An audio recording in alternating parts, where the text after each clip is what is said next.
Midwinter spring is its own season, sempiternal though sodden towards sundown, suspended in time between pole and tropic. When the short day is brightest with frost and fire, the brief sun flames the ice on pond and ditches in a windless cold that is the heart's heat, reflecting in a watery mirror a glare that is blindness in the early afternoon, and glow more intense than blaze of branch or brazier stirs the dumb spirit. No wind but Pentecostal fire in the dark time of the year. Between melting and freezing the soul sap quivers. There is no earth smell or smell of living thing. This is a springtime, but not in time's covenant. Now the hedgerow is blanched for an hour with transitory blossom of snow, a bloom more sudden than that of summer, neither budding nor fading, not in the scheme of generation.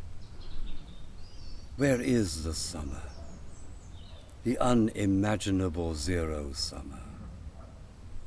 If you came this way, taking the route you would be likely to take from the place you would be likely to come from. If you came this way in Maytime, you would find the hedges white again in May with voluptuary sweetness. It will be the same at the end of the journey if you came at night like a broken king, if you came by day not knowing what you came for. It will be the same when you leave the rough road and turn behind the pigsty to the dull facade and the tombstone. And what you thought you came for is only a shell, a husk of meaning from which the purpose breaks only when it is fulfilled, if at all. Either you have no purpose, or the purpose is beyond the end you figured and is altered in fulfillment. There are other places which also are the world's end, some at the sea jaws, or over a dark lake, in a desert or a city. But this is the nearest in place and time, now and in England.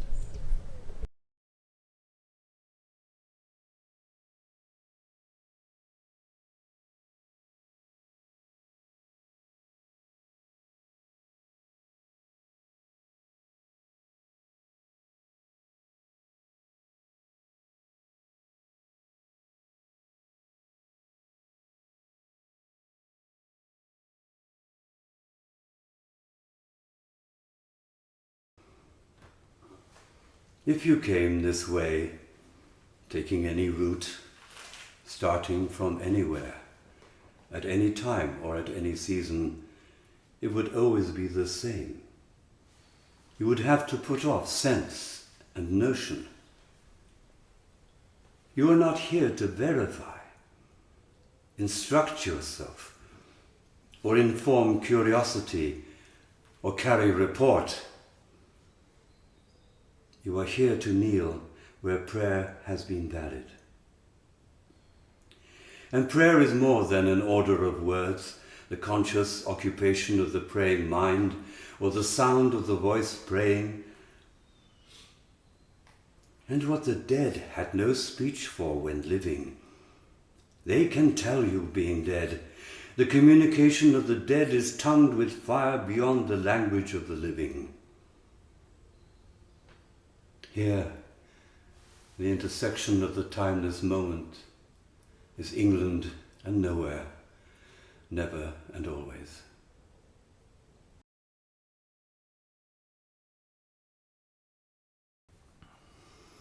Ash on an old man's sleeve is all the ash the burnt roses leave. Dust in the air suspended marks the place where a story ended. Dust embreathed was a house, the wall, the wainscot, and the mouse. The death of hope and despair. This is the death of air. There are flood and drought over the eyes and in the mouth, Dead water and dead sand contending for the upper hand, the parched, eviscerate soil gapes at the vanity of toil, laughs without mirth. This is the death of earth. Water and fire succeed, the town, the pasture, and the weed. Water and fire deride the sacrifice that we denied. Water and fire shall rot the marred foundations we forgot of sanctuary and choir. This is the death of water and fire.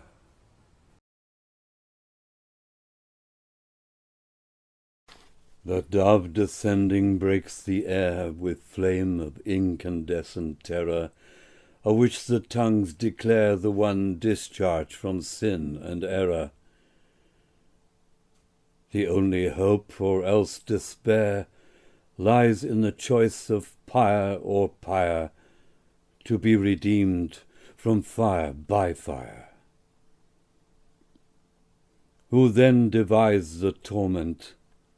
Love.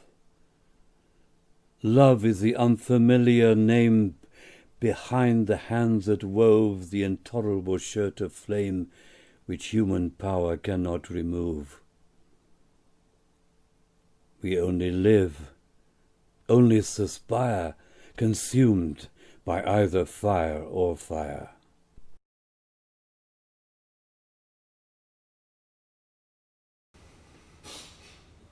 What we call the beginning is often the end. And to make an end is to make a beginning. The end is where we start from. And every phrase and sentence that is right, where every word is at home, taking its place to support the others. The word neither diffident nor ostentatious, an easy commerce of the old and the new.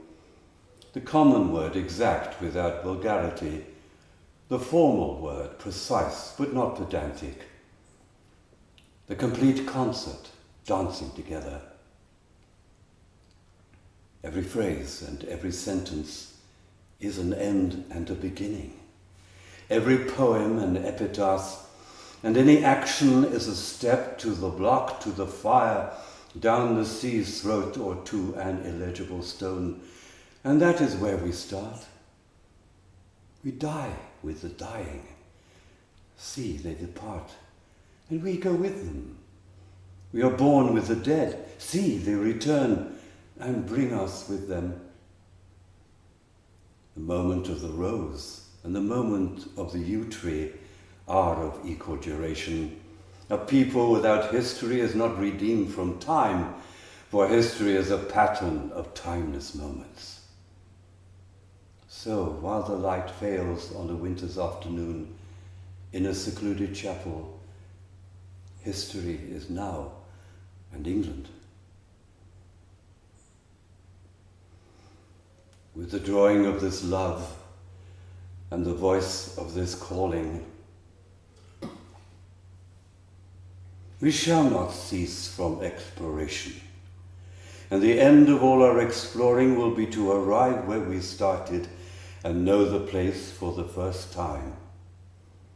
Through the unknown remembered gate, when the last of earth left to discover is that which was the beginning, at the source of the longest river, the voice of the hidden waterfall, and the children in the apple tree, not known because not looked for, but heard, half heard, in the stillness between two waves of the sea.